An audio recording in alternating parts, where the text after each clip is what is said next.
Halo teman-teman, saya Zulfiani Rakuti dan kali ini saya akan berdestinasi ke Museum Seni Rupa dan Keramik yang terletak di kawasan Kota Tua, Jakarta Barat.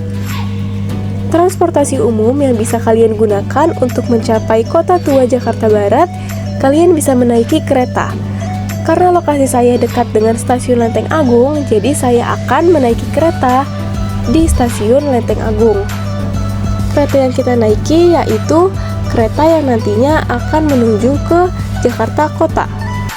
Waktu yang saya habiskan dari Stasiun Lenteng Agung menuju Stasiun Jakarta Kota yaitu 30 menit. Hanya menghabiskan waktu yang sebentar saja kan teman-teman?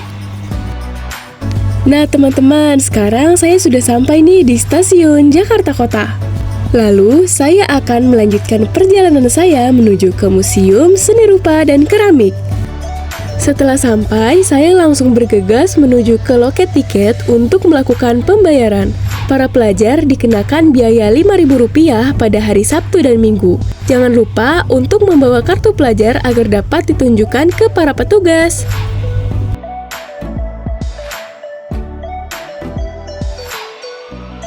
Halo teman-teman, saya Zulfiani Rakuti dan sekarang saya sedang berada di Kota Tua, Jakarta Barat, tepatnya di Museum Seni Rupa dan Keramik. Buat kalian yang suka dengan seni rupa, kalian wajib banget nih datang ke sini karena di sini tersimpan banyak sejarah, berbagai karya seni dari Indonesia. Yuk ikuti terus perjalanan saya. Wah, ini dia Museum Seni Rupa dan Keramik. Tampak megah ya teman-teman. Oh iya, untuk masuk ke gedung ini tidak diperbolehkan membawa makanan dan minuman. Jadi, kita bisa menitipkan makanan dan minuman kita kepada para petugas yang terdapat di area museum. Ternyata, Balai Seni Rupa ini telah diresmikan oleh Bapak Soeharto loh teman-teman. Nah teman-teman, saya sudah berada di dalam museumnya nih. Di sini yang pertama kali saya lihat ada alat-alat melukis. Seperti yang pertama ada kuas lukis. Kuas itu digunakan sebagai salah satu alat bantu untuk menorehkan cat di kanvas. Alat selanjutnya ada cat. Cat itu yang digunakan oleh para pelukis macam-macam. Namun umumnya pelukis menggunakan cat minyak.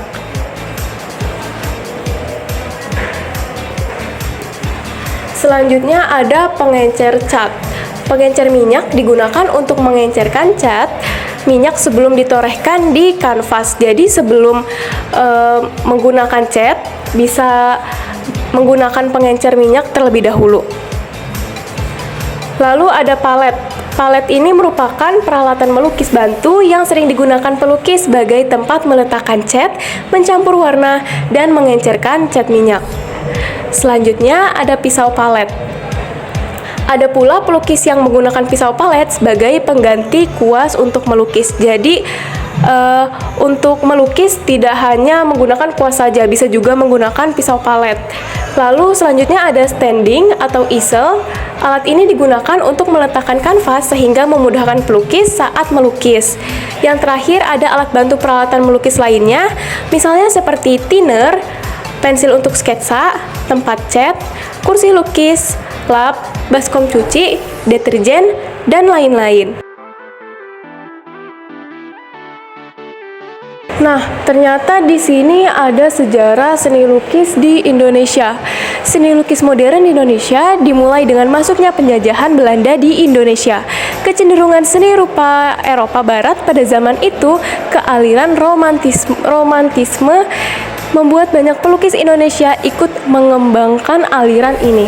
Awalnya, pelukis Indonesia lebih sebagai penonton atau asisten, sebab pendidikan kesenian merupakan hal mewah yang sulit dicapai oleh penduduk pribumi. Selanjutnya, di sini ada sejarah keramik Indonesia. Di Indonesia, keramik sudah dikenal sejak zaman Neolitikum. Diperkirakan rentang waktunya mulai dari 2500 sebelum Masehi sampai 1000 sebelum Masehi. Peninggalan zaman ini diperkirakan banyak dipengaruhi oleh para imigran dari Asia Tenggara.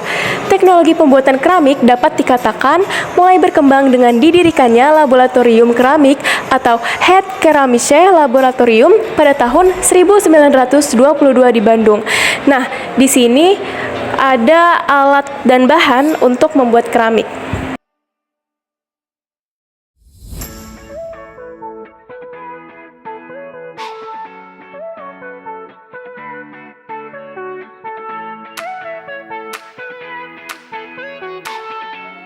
Teman-teman bisa dilihat di sini banyak sekali berbagai karya seni lukis dari Indonesia. Kita bisa mulai dari sini, ada salah satu lukisan dari Raden Saleh Syarif Bustaman yang mengandung pesan-pesan nasionalisme serta Jawaisme. Lalu selanjutnya di sini ada lukisan dari Kusnadi yang merupakan potret zaman Jepang.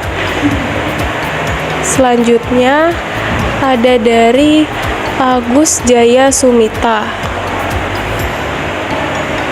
yang berjudul Dewi 1952. Di sini juga ada lukisan dari Dullah yang merupakan suasana kota pada 1947.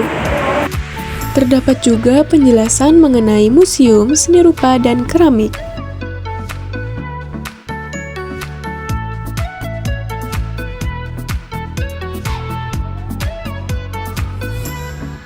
Nah, teman-teman, sekarang kita sedang berada di lantai 2 pameran seni lukis. Di sini banyak berbagai seni lukis dari Indonesia. Ini salah satu contohnya seni lukis wayang kamasan. Lalu di sini ada Moi Indie, istilah yang muncul di awal abad ke-20 untuk menandai keelokan lukisan pemandangan alam di Hindia Belanda.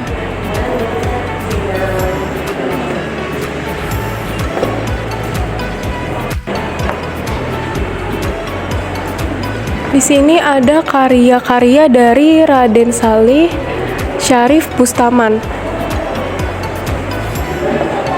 Nah, di sini ada penjelasan mengenai beliau yang merupakan seorang bangsawan Jawa yang lahir pada tahun 1807 di Desa Terbaya dekat Semarang. Karya-karya beliau ini memang sangat indah dan sangat menarik untuk dilihat ya. Kita lanjut ke ruangan selanjutnya yuk. Oke teman-teman, sekarang kita masih di lantai 2 dengan ruangan pamer seni lukis. Di sini lebih banyak karya lukisannya ya teman-teman yang bisa kalian lihat. Sini ada penjelasan mengenai Persagi atau Persatuan Ahli-Ahli Gambar Indonesia.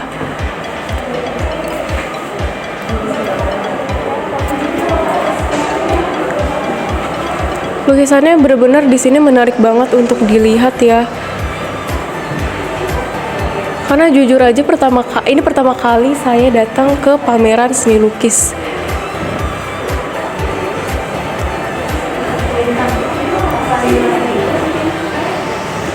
Lalu di sini ada penjelasan mengenai Akademi Seni Rupa yang merupakan lembaga pendidikan seni rupa pada tahun 1947 di Bandung. Nah, ini adalah lukisan yang paling menarik perhatian saya. Lukisan yang dibuat oleh Nasjah Jamin berjudul Gerilya yang merupakan gambaran dari 9 pejuang gerilya yang dengan hati-hati mengintai musuh di sawah dengan padi-padi yang menguning. Nah, teman-teman, sekarang saya sedang berada di area lorong gedung. Di sini ada berbagai macam karya seni patung ya. Besar-besar sekali.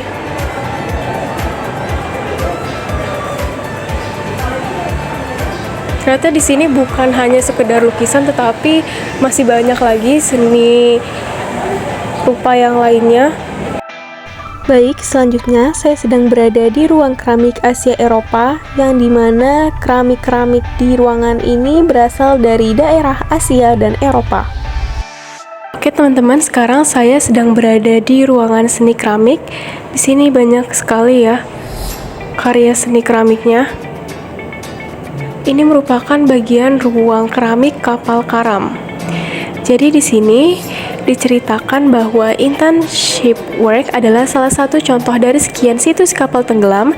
Dari situs tersebut ditemukan ratusan artefak yang konteks dan beragam jenisnya. Walau visi kapal tersebut sudah hilang, namun potongan-potongan kayu masih ditemukan. Teman-teman, sekarang kita sedang berada di ruangan keramik Haji Naim. Jadi Haji Naim ini adalah salah satu kolektor keramik yang merupakan pensiunan BUMN. Beliau menyumbangkan kurang lebih 150 keramik milik pribadinya ke Museum Seni Rupa dan Keramik pada tahun 2017. Jadi keramik yang ada di sini merupakan keramik kuno milik pribadinya Haji Naim. Bisa kita lihat di sini ada keramik Thailand, lalu keramik Cina modern. Untuk yang satu ini tidak ada keterangannya. Lalu di sini ada keramik Indonesia. Itu dia sekilas liputan dari Museum Seni Rupa dan Keramik Kota Tua, Jakarta Barat. Tempat ini bukan hanya menyimpan karya seni yang indah, tetapi juga menjadi saksi perjuangan dari bangsa kita. Dari Museum Seni Rupa dan Keramik, saya Zulfieni Rangkuti melaporkan untuk berita vlog hari ini. Terima kasih dan sampai jumpa.